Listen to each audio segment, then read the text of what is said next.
afternoon, keluarga Malaysia. Thanks for joining us on Updates at Noon. I'm Renee Fong. And making the headlines today, no special lane for COVID-19 positive voters.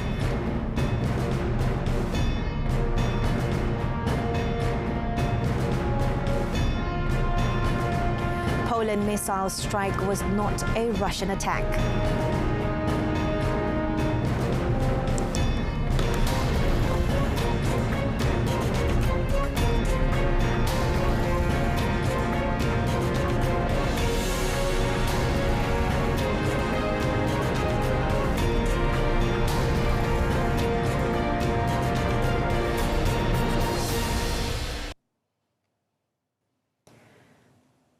Continuous heavy rain around the Klang Valley since last night has affected several districts in Selangor, including Sepang, Hulu Langat, Petaling and Klang.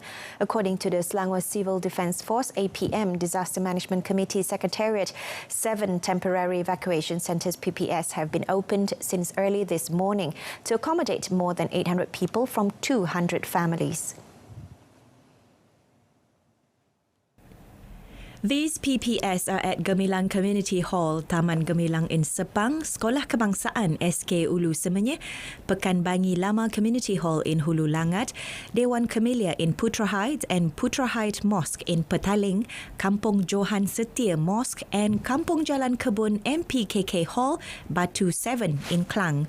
Meanwhile, PPS at Sekolah Menengah Kebangsaan SMK Jeram in Kuala Selangor and Dewan Bagan Nakhoda Omar and Dewan Simpang 5 in Sabak Bernam are still in operation since 11th November. Meanwhile, Selangor Fire and Rescue Department JBPM Director Norazam Khamis said that a landslide occurred earlier this morning in Taman Sri Jeluk Kajang involving a 2-storey terrace house and 4 victims aged 19 to 26 were safely evacuated. No special lane will be allocated for COVID-19 positive individuals to vote in the 15th general election GE15, but they must wear face masks. Health Minister Khairi Jamaluddin said the Election Commission EC and his ministry have concluded that it was the best option for these voters after taking into consideration the resources available and other constraints. Cannot be a special lane. We have already discussed with SPR, and this thing has been going through multiple levels of discussion between my ministry and SPR, and we have landed on the best option, taking into consideration resource constraints, taking into consideration space constraints, manpower constraints. So the SOP is as what has been announced by the Director General of Health. Full stop. He was met after attending the Selangkah ke Menara Gading and Town Hall Icon Malaysia bersama Khairi Jamaluddin program at University Teknologi Mara UiTM Puncak Alam campus. On Monday, Tan Sri Dr. Nur Hisham said COVID-19 positive individuals who will cast their ballots in the GE15 must wear face masks, while the use of face masks for other voters is strongly encouraged. Voters who tested positive for COVID-19 are also not allowed to ride in public vehicles, including e-hailing. University Technology Malaysia UTM is providing 43 buses to send 1,600 students home to vote in the GE15 on Saturday. The first batch of 1,200 students left in 35 buses at 9:30 p.m. last night, while another 400 students in 8 buses left at 8 a.m. today. UTM Deputy Vice-Chancellor Student Affairs Professor Dr. Shamsul Sahibuddin said each student was charged between 20 ringgit and 50 ringgit depending on their destinations. Di pihak UTM, kami sangat gembira pelajar-pelajar akan menjalankan tanggungjawab mereka sebagai pengundi, dan kami bagi pihak UTM dan juga of course Majlis Perwakilan Pelajar bersedia untuk membantu mereka melaksanakan tanggungjawab. The students, when met by RTM, gave their thumbs up to the service as it saved students the trouble of buying bus or air tickets at the last minute. Ya, saya memang perlu berterima kasih kepada pihak pengurusan UTM ni telah menyediakan bas kepada pelajar, sebab kalau kita memang cari bas dekat luar tu memang agak payah. Sebab saya sebenarnya saya sebenarnya asal daripada Kedah dan saya selalunya naik flight lah. Jadi untuk ke sana memang menggunakan kos yang sangat tinggi. Jadi bila saya tahu yang PRU dalam masa yang dekat, jadi saya macam cemas lah kan, tak ada bas macam jadi macam MPP UTM ada kata yang perkhidmatan bas ada disediakan. Jadi saya macam sangat lega lah kan. Memang Document selling syndicates in the country are a grave concern, requiring more enforcement to eradicate them. Home Minister Datuk Sri Hamzah Zainuddin said that it was even more worrying as these syndicates are being masterminded by local people, resulting in foreigners living in this country for many years without valid documents. Previously, the police busted members of several syndicates, including the president of a political party who was believed to be involved in the fraudulent activity of issuing identity cards.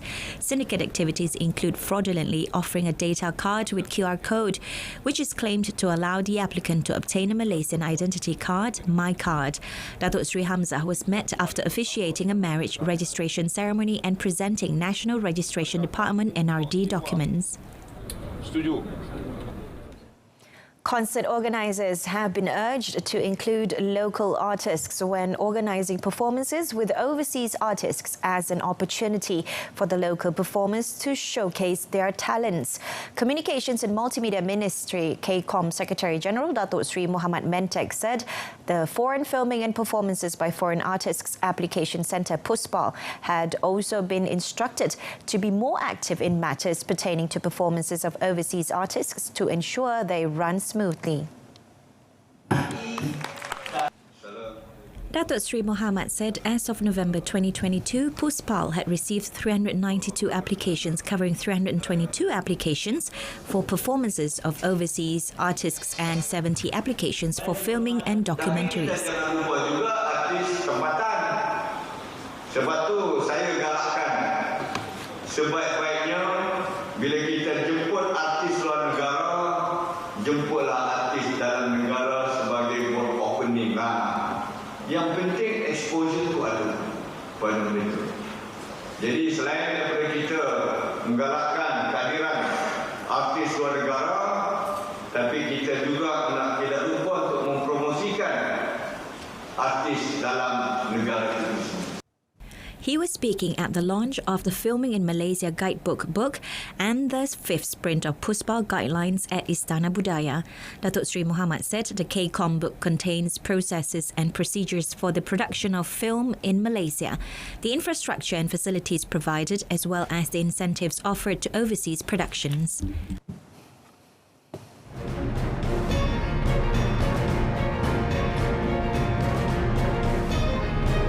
In our foreign front, Musk testifies in his own defense over $50 billion Tesla pay. Chinese President Xi Jinping held talks with Indonesian President Joko Widodo in Bali, Indonesia, in which the two heads of state reached important consensus on striving towards building a China-Indonesia community with a shared future. The two presidents agreed to take the 10th anniversary of the establishment of the Comprehensive Strategic Partnership between the two countries next year as an opportunity to open up new prospects for high-level cooperation. Xi said that China-Indonesia cooperation has delivered tangible results, which have not only benefited the two countries but also had a positive impact on the region and the world at large. He said the two sides will continue to advance the development of the regional comprehensive economic corridor and the two countries' twin parks to elevate bilateral cooperation to a higher level. China will also continue to support Indonesia in building a regional vaccine production center and advance the joint research and development of vaccines. For his part, Widodo said Indonesia will work with China for the success of major projects including the Regional Comprehensive Economic Corridor and the North Kalimantan Industrial Park. He hoped that the two sides will deepen strategic and practical cooperation cooperation and jointly build a China-Indonesia community with a shared future. Western leaders moved to calm fears of a dangerous escalation in Russia's war in Ukraine yesterday, saying a missile blast in Poland was likely an accident, while Kiev pushed back hard at the idea its anti-aircraft fire was to blame. Ukrainian leader Volodymyr Zelensky pointed the finger at Russia, but the United States, like NATO, came out firmly in support of Warsaw's assessment that the deadly missile was probably fired by Ukraine. 2 people were killed on Tuesday when at least one missile hit a village in NATO member Poland near the Ukrainian border during a mass Russian bombardment aimed at civilian infrastructure inside Western-backed Ukraine. Both Warsaw and NATO have said the explosion in the village of Brzewodo was likely caused by a Ukrainian air defense missiles launched to intercept a Russian barrage, while stressing Moscow was ultimately to blame for starting the conflict. The White House said it had seen nothing that contradicts Poland's preliminary assessment, while also declaring that the party ultimately responsible for the tragic incident in Russia. President Zelensky, however, said Kiev had seen no proof the missile was Ukrainian, demanding to be part of any investigation and asking for access to the blast site as well as all the data on the projectile. Tesla tycoon Elon Musk yesterday defended his $50 billion pay package as CEO of the electric vehicle giant, arguing that the pioneering company was on the verge of collapse when the deal was agreed. Musk is being sued, along with Tesla and some board members, by a shareholder who accuses them of improperly signing off on the largest compensation package ever awarded to an executive. The Tesla case is based on a complaint by shareholder Richard Tornetta, who accused the defendants of failing in their duties when they authorized the pay plan. Tornetta alleges that Musk dictated his terms to directors who were not sufficiently independent from their star CEO to object to a package worth around $51 billion at recent share prices. He also accuses Musk of unjustified enrichment and has asked for the annulment of a pay program that helped make the entrepreneur the richest man in the world. The lawsuit says that Musk was not even working full-time for Tesla, as he is also the head of the space company SpaceX and the startups Neuralink and the Boring Company. Musk countered that investors in Tesla were some of the most sophisticated in the world and able to keep tabs on his management. Musk also insisted that he played no role in coming up with the package nor discussed his deal with the board members who ultimately signed off on it. Meanwhile, on Twitter, which he recently bought for $44 billion, Elon Musk said he has asked staff to choose by Thursday between being extremely hardcore and working intense, long hours, or losing their jobs. Staff have been asked to follow a link to affirm their commitment to the new Twitter by 5 p.m. New York time on Thursday. If they do not do so, they will lose their jobs, receiving 3 months of severance pay. Since Musk took over Twitter, his stumbling attempts to revamp user verification with a controversial subscription service have led to a slew of fake accounts and pranks and prompted major advertisers to step away from the platform. On Tuesday, Musk postponed the relaunch of Twitter's paid subscription service Blue Verified. Musk wants users to pay $8 for the coveted blue tick, which has until now been granted free to verified accounts lending authority to public figures and media using Twitter. However, the system was suspended as accounts impersonating others proliferated. The relaunch is now set for 29th November. A car plowed into a big group of trainee law enforcement officers jogging in Los Angeles, injuring 25, 5 of them in critical condition. Dozens of recruits were out for a morning run when a vehicle reportedly heading in the wrong direction slammed into them, apparently without slowing down. And then hit that light standard there. Los Angeles County Sheriff Alex Villanueva said bodies scattered everywhere in different states of injury that it was pretty traumatic for all individuals involved. Some of the recruits heard the car accelerating and had estimated it was traveling around 56 kilometers an hour when it crashed into the group. Officials said the driver, who has not been named, was taken into custody at the scene of the incident. The circumstances of the crash were under investigation, with the California Highway Patrol taking the lead. Initial breathalyzer tests found the driver was not drunk. Unnamed law enforcement sources said the driver had told officers he was sleepy, and tests were underway to establish if the 22-year-old was under the influence of any drugs.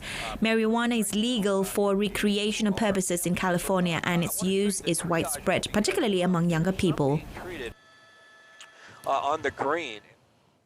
Iran issued a series of death sentences as women-led protests over Mahsa Amini's death in custody entered a third month yesterday, with clashes reportedly claiming at least 7 lives in 2 days. The death toll did not include 5 people authorities said were killed by gunmen who attacked protesters and police later Wednesday in the southwestern province of Khuzestan. Street violence raged across Iran as protests sparked by the 16th September death of Amini intensified on the anniversary of a lethal 2019 crackdown. Amini, a 22-year-old Iranian woman of Kurdish origin, died in the custody of the morality police after her arrest for an alleged breach of Iran's dress code of women. Organisers of the protests have called for 3 days of actions to commemorate hundreds killed in the bloody November demonstrations that erupted on 15th November 2019 after a shock decision to hike fuel prices. The anniversary gave new momentum to the Amini protests, which have seen women confront security forces on the streets. Iran Human Rights said in an updated toll issued yesterday that security forces had killed at least 342 people, including 43 children and 26 women in the crackdown since Amini's death. Serbia has agreed with Hungary and Austria to deploy more joint police patrols along its southern borders and align visa policies with those of the European Union to stem the flow of illegal migrants to the west through the Western Balkans. Border agency Frontex said in September the Western Balkans route via Turkey, Bulgaria, North Macedonia and Serbia remains the main migratory path into the EU, with a 141% increase in detections in August to 15,900. Hungarian Prime Minister Viktor Orban said that so far this year Hungary has prevented 250,000 illegal crossings, many organised by armed smugglers. He also described the situation at the border with Serbia as difficult. 250 000 illegális határátlépési kísérletet állítottunk meg, és nem csak egyre többen vannak, hanem egyre nő az agresszivitás is. Az embercsempészeknél most már nem csak fegyverek vannak, hanem használják is időnként a fegyvereiket a határtörző magyar hivatalos szervekkel szemben. A helyzet jól láthatóan nehéz. Austria would deploy 100 police officers to help their Serbian colleagues to patrol the border with North Macedonia. President of Serbia, Alexander Vučić, said Serbia would align its visa policies with those of the EU. Vučić said Serbia, Austria and Hungary have also agreed to share expenses for the deportation of migrants stranded in the Balkan country.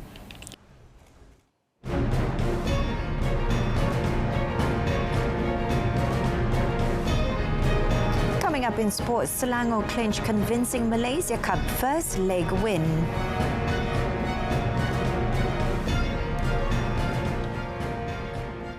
"33 times Malaysia Cup winners Selangor FC rolled back to the years with a vintage performance by coming from behind to score a convincing 3-1 win over high-riding Terengganu FC in the first leg semi-final of the Malaysia Cup at the Petaling Jaya City Council Stadium last night. Terengganu FC took the early initiative by launching a series of attacks which resulted in a free kick that was powered in by skipper Cheche Kipre, beating Selangor custodian Muhammad Khairul Lazan Muhammad Khalid in the 19th minute. Selangor's towering defender Richmond Tete Ankra headed in a corner from Muhammad Mukhairi Ajmal Mahadi to equalise in the 37th minute. The goal proved to be just the tonic that Selangor needed for inspiration as the hosts piled on the pressure, and 4 minutes later, Terengganu goalkeeper Suhaimi Hussein was once again beaten when Selangor's sensational striker Holison Kayon de Souza Ferreira sneaked in to head home a corner kick taken by Muhammad Mukhairi. Selangor's momentum continued, and only 9 minutes into the second half, the score was 3-1, courtesy of 3 corners taken by the same kicker but scored by different players, all through headers. This time, it was defender Sharul Nazim Zulpakar who headed in Muhammad Mukhairi's corner kick.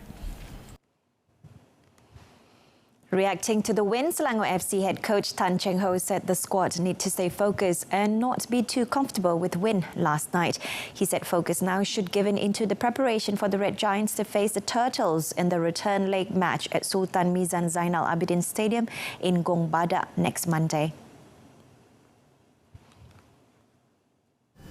As a coach, belum lagi lah. Selagi ada 90 minit, walaupun dengan jaringan 3-1 belum satu jaminan untuk kita layak ke final. Tetapi kita kena pergi atau bertandang di stadium Terengganu nanti dengan satu confident. Kita pun tidak boleh pandang rendah atau pandang mudah perlawanan itu, kerana kita tahu bahagian serangan, kalau kita lihat Terengganu cukup kental dan cukup serasi dari segi combination mereka cukup berbahaya. Cheng Ho added that he is satisfied with the Red Giants' performances throughout this Malaysia Cup tournament. FIFA is launching a new service to crack down on hate speech and discrimination online during the World Cup. The social media protection service will stop players seeing abusive messages when they log on to their phones in dressing rooms minutes after matches. FIFA will also monitor social media accounts of all participants at the World Cup by scanning for public-facing abusive, discriminatory and threatening comments and then reporting them to social networks and law authorities. FIFA President Gianni Infantino said the football governing body is committed to provide the best possible conditions for players to perform to the best of their abilities. Teams, players and other individual participants will also be able to opt in to a moderation service that will instantly hide abusive and offensive comments on Facebook, Instagram and YouTube, preventing them from being seen by the recipient and their followers. A report published by FIFA this year revealed that more than half of players at last year's European Championship and Africa Cup of Nations AFCON were subjected to discriminatory abuse online. Brentford striker Ivan Toney has been charged by the Football Association FA with breaching betting's rules more than 200 times. The FA said in a statement that it was alleged the 26-year-old who was charged with misconduct breached the rules 232 times between 2017 and 2021, and he has until 24th November to respond to the charges. A report in the Daily Mail newspaper this month said Toney had been under investigation for around 7 months in relation to the alleged betting activity before he played for Brentford. It added there were no suggestions that he had betted on his own team to lose matches. Meanwhile, Brentford, in a statement, said the club has been informed that Ivan Toney has been charged with breaches of FA Rule E8. The statement read that the club has been in discussion with Toney and his legal representatives about this matter, and those conversations will continue privately. After the newspaper report was published, Toney said he was assisting the FA with its inquiries. Novak Djokovic advanced to the semi-finals of the ATP Masters Series in Turin on Wednesday with a 6-4, 6-1 win over Andrei Rublev, his second straight sets victory in as many matches. Having beaten Stefanos Tsitsipas in his first red group match on Monday, the Serb is guaranteed a spot in the last four regardless of his result on Friday against Daniil Medvedev. Djokovic is ranked just 8th in the world, in part because he missed two majors over his vaccination status. In other development, Djokovic will be able to bid for a record-extending 10th men's singles title at next year's Australian Open after being granted a visa to travel to the tournament. The 35-year-old was deported on the eve of this year's tournament in Melbourne after he arrived in the country without being vaccinated against COVID-19. I was very happy. Djokovic, who remains unvaccinated, confirmed that he had now been given clearance to compete. Djokovic, the former world number one, has 21 Grand Slam titles, was originally barred from the country until 2025, but that decision has now been reversed. Australian Open Tournament Director Craig Tiley said this month that Djokovic would be welcome in January if he could get a visa, but that Tennis Australia could not lobby on his behalf.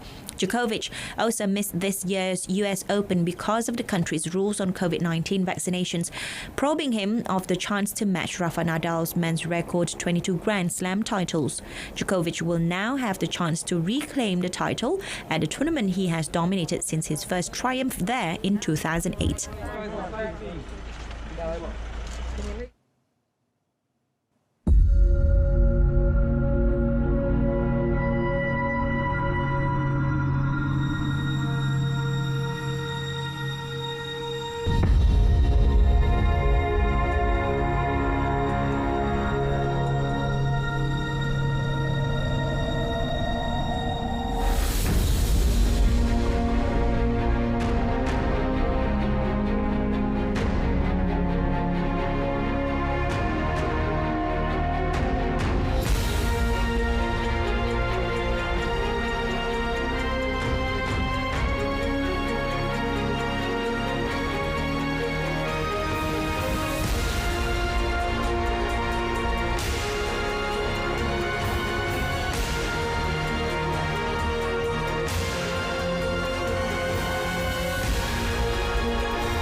And that concludes today's edition of Updates at Noon. In our top story, no special lane for COVID-19 positive voters.